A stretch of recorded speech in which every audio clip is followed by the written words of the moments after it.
শীত থাকতে থাকতেই কাঁচা লঙ্কা আর ধনেপাতা দিয়ে দারুণ স্বাদের মশলা বড়ি বানিয়ে রাখো। সারা বছর সংরক্ষণ করে রাখতে পারবে আর যে কোনো ঝোল বা তরকারির স্বাদ দ্বিগুণ বাড়িয়ে দেবে এই বড়ি। Hi guys, welcome back to my channel. আজকে আমি নতুন একটা রেসিপি নিয়ে তোমাদের সামনে হাজির হয়েছি। রেসিপিটা দেখো, আশা করছি তোমাদেরও ভীষণ ভালো লাগবে।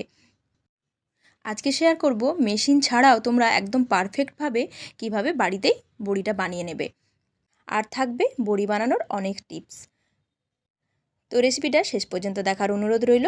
ভালো লাগলে অবশ্যই কিন্তু একটা লাইক আর বন্ধুদের সাথে শেয়ার করতে ভুলবে না।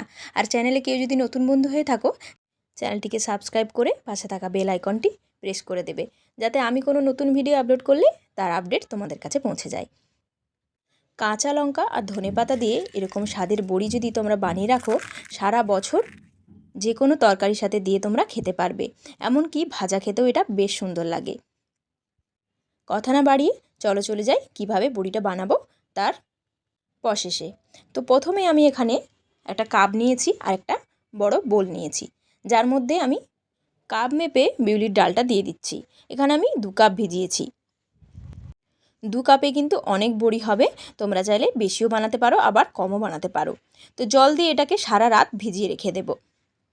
ডালটা যত ভিজবে বড়িটাও কিন্তু ততটাই সুন্দর হবে। সকালবেলা দেখাচ্ছি, দেখো কতটা ফুলে উঠেছে ডালটা আর সুন্দরভাবে কিন্তু ভিজে গেছে। এখন ডালটাকে খুব ভালোভাবে আমি ধুয়ে নিচ্ছি।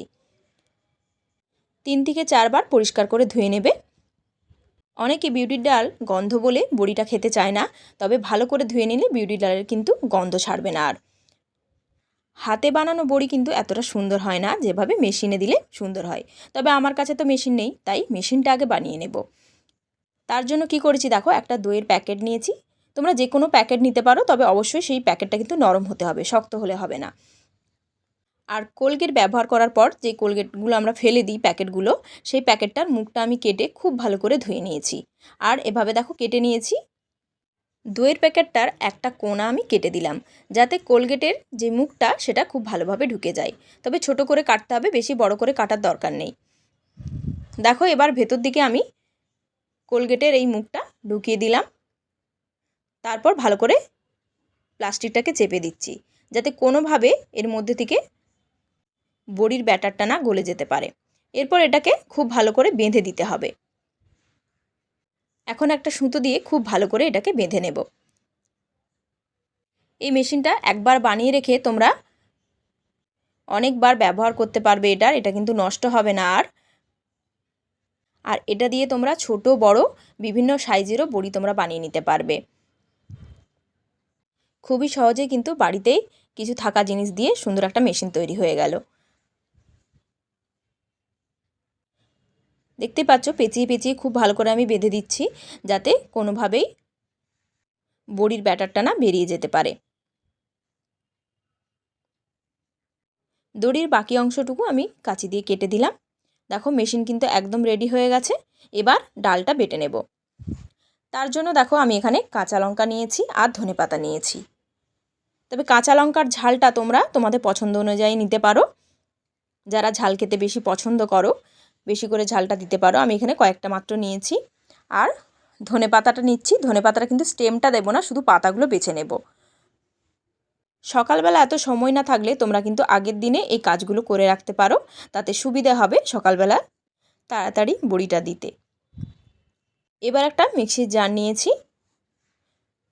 আমি এখানে মাঝারি সাইজের মিক্সির জারটা নিলাম। এবার দেখো এখানে 2 হাতা আমি ডালটা দিয়ে দিচ্ছি, আর অল্প একটু ধনেপাতা আর কয়েকটা কাঁচা লঙ্কা দিয়ে দিচ্ছি।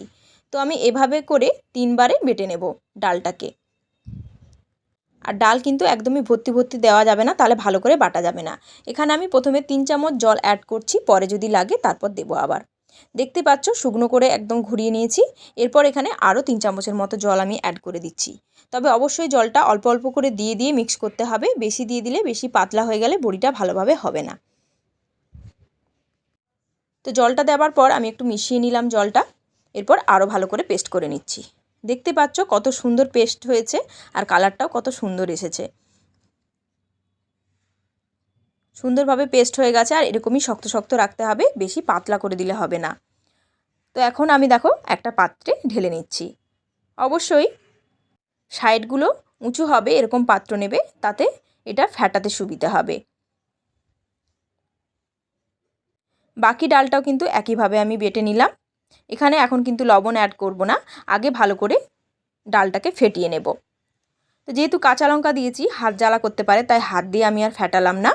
তোমরা কাঁটা চামচের সাহায্যেও এটা ফেটিয়ে নিতে পারো। যত ফেটাবে তত কিন্তু ফুলে উঠবে, মানে ডালটা আরও অনেকটা বেশি হয়ে যাবে। 15 থেকে 20 মিনিট ধরে কিন্তু ফেটানোর কাজটা চালিয়ে যেতে হবে, তাতে বড়িটা একদম সুন্দর নরম হবে আর মাত্র একদিনে বড়িটা সুন্দরভাবে শুকনোও হয়ে যাবে। এবার দেখো কিভাবে বুঝবে যে ব্যাটারটা ঠিকমতো রেডি হয়েছে কিনা। একটা কাচের গ্লাসের মধ্যে জল নিয়ে নেবে, তারপর এক ফোঁটা ব্যাটারটা ফেলে দেখবে যে ভাসছে কিনা। যখন দেখবে ব্যাটারটা ভাসতে শুরু করেছে, বুঝতে হবে যে একদম ব্যাটারটা রেডি হয়ে গেছে। এবার এখানে আরও দুটো জিনিস অ্যাড করতে হবে, সেটা হলো লবণ। লবণটা তোমরা স্কিপও করে যেতে পারো যদি তোমরা শুধুমাত্র ঝোলে দেওয়ার জন্য বড়িটা বানাও, আর যদি ভাজাও খেতে চাও তাহলে কিন্তু অবশ্যই লবণটা দিতে হবে। 1.5 চামচের মতো কালো জিরো দিয়ে দিলাম। এবার আবারও সমস্ত কিছু ভালো করে মিশিয়ে নিলাম। ডালটা ফেটানোর সময়ই কি সুন্দর একটা মিষ্টি গন্ধ বেরোচ্ছে ধনেপাতা আর কাঁচা লঙ্কার। এবার বড়িগুলো দিয়ে দেওয়ার পালা। তো দেবার আগে আবারও একটু কিন্তু ভালো করে ফেটিয়ে নিতে হবে, তারপর এই মেশিনটার মধ্যে ভরে দেব। তো প্লাস্টিকের মুখটা একটু আমি ফাঁকা করে নিয়েছি, তারপর চামচ দিয়ে ডালের ব্যাটারটা ভেতরে দিয়ে দিচ্ছি। চামচ দিয়ে দিলে সুন্দরভাবে দেওয়া যাবে, চারিদিকে লেগে যাবে না। আর দেখো একটুখানি চাপ দিলেই কিন্তু ভেতর থেকে বেরিয়ে আসছে। আর অবশ্যই ভালো করে এটাকে ধরতে হবে যাতে বাইরে থেকে না বেরিয়ে যায়। এবার দেখো থালার মধ্যে আমি অল্প একটু তেল বুলিয়ে নিয়েছি যাতে বড়িটা সুন্দরভাবে উঠে আসে। এবার দেখো তোমরা যদি বড় বানাতে চাও সেহেতু একটু প্রেস করতে হবে জোরে, আর যদি ছোট ছোট বানাতে চাও তাহলে হালকা একটু প্রেস করলেই ছোট ছোট বড়ি দেওয়া হবে। আর প্রত্যেকটা একদম সমানভাবে হবে যদি একই রকম প্রেসটা করো। ছোট বড় মাঝারি যেরকম দেবে সেরকমই হবে। তো দেখতেই পাচ্ছ আমি এখানে একদম ছোট ছোট ছোট ছোট বড়ি দিয়ে দিলাম। আর বড়িগুলো কতটা সুন্দর হয়েছে, আর প্রত্যেকটা মাপ দেখো সমান হয়েছে। এবার আমি একটু বড় সাইজের বানাতে চাইছি। বড় বলতে মাঝারি আর কি, খুব একটা বড় না। বাজারে যেগুলো পাওয়া যায় একদম বড় বড়, অত বড় বড়ি কিন্তু আমার ঠিক ভালো লাগে না, দেখতেও কেমন একটা লাগে, আর ঝোলে দেওয়ার সাথে সাথে তো একদম গলে যায়। কি দেওয়া থাকে জানি না বাইরের বড়িগুলোতে, তবে কি বলো তো, বাড়িতে বানানো যে কোনো জিনিসের স্বাদই আলাদা। তো বড়িগুলো সব থালায় দেওয়ার পর আমি এখানে 5টা থালা হয়েছে, তো রোদ্দুরে মিলে দিলাম, একটু উঁচু জায়গাতে দিলাম। নিচে একটা টব বসিয়ে তার উপরে থালাগুলো দিয়ে দিয়েছি যাতে ধুলোবালি না উড়ে আসতে পারে। আর এখন যেহেতু এই 2 দিন খুব রোদ উঠছে, তাই রোদে একদিনের রোদে কিন্তু সুন্দরভাবে শুকিয়েও গেছে। আর বড়িটা কতটা সুন্দর হয়েছে দেখতে পাচ্ছ, হাতে চাপ দিলে সুন্দরভাবে ভেঙে চলে যাচ্ছে। তবে যদি বড় বড় বড়ি দেওয়া হয় সেক্ষেত্রে কিন্তু একদিনে শুকনো হয় না, যার ফলে বড়িটা শক্ত হয়ে যায়। আর দেখো হাত দেওয়ার সাথে সাথে সুন্দরভাবে উঠে চলে আসছে, মানে এত সুন্দরভাবে শুকনো হয়েছে। মাছের ঝোল হোক বা যে কোনো তরকারির সাথে দারুণ লাগে এই বড়িটা খেতে। অবশ্যই কিন্তু বাড়িতে এভাবে একবার ট্রাই করবে। তোমাদের সাথে তো সব কিছুই শেয়ার করে দিলাম যে কীভাবে কী করবে। আশা করছি তোমাদের বুঝতে কোনো অসুবিধা হয়নি। তো এই দেখো সমস্ত বড়ি আমি একসাথে তুলে নিয়েছি, বড়গুলো আমি আলাদা রেখেছি, ছোটোগুলো আলাদা রেখেছি। এখন এয়ারটাইট কন্টেনার করে রেখে দিচ্ছি। যেহেতু লবণ দেওয়া আছে তাই মাঝে মধ্যে একটুখানি রোদে দিতে হবে। কন্টেনার সমেতই তোমরা ব্যালকনিতে একটুখানি রোদে দিয়ে দেবে, তাহলেই হবে। এবার একটু বড়ি তোমাদেরকে ভেজে দেখাচ্ছি যেটা কতটা সুন্দর হয়েছে। বড়িগুলো তেলে দেওয়ার সাথে সাথে একদম সুন্দর একটা মিষ্টি কালার আসছে, দেখো কতটা সুন্দর হয়েছে। খেতে কিন্তু খুবই সুস্বাদু হয়। অবশ্যই কিন্তু বাড়িতে তোমরা একবার ট্রাই করো। দোকানে তো নানা রকম বড়ি পাওয়া যায়, তবে এইভাবে মশলা বড়ি কিন্তু দোকানে বানায় না। তো ছোট বড় আমি 2 রকমের বড়ি ভাজলাম, আর শব্দ শুনে বুঝতে পারছো কতটা মুচমুচে হয়েছে। ভাজা খেতে যেমন লাগে ঝোলেও কিন্তু দারুণ লাগে খেতে। ভিডিওটা তোমাদের কেমন লাগলো আমাকে কমেন্টে জানাতে একদমই ভুলবে না, আর ভালো লাগলে অবশ্যই কিন্তু একটা লাইক করে যেও। আরও অন্য রকমের বড়ি রেসিপি তোমরা পেতে চাও কি না অবশ্যই সেটাও কমেন্টে জানিও, তাহলে তোমাদের সাথে আমি শেয়ার করে দেব। দেখতে পাচ্ছ হাত দেওয়ার সাথে সাথেই সুন্দরভাবে ভেঙে যাচ্ছে, কতটা সুন্দর হয়েছে। এমনকি এই বড়ি যদি লঙ্কা পেঁয়াজ দিয়ে চটকে খাওয়া যায় তাও কিন্তু দারুণ লাগে। সবাই খুব ভালো থেকো, আজকের মতো আসি।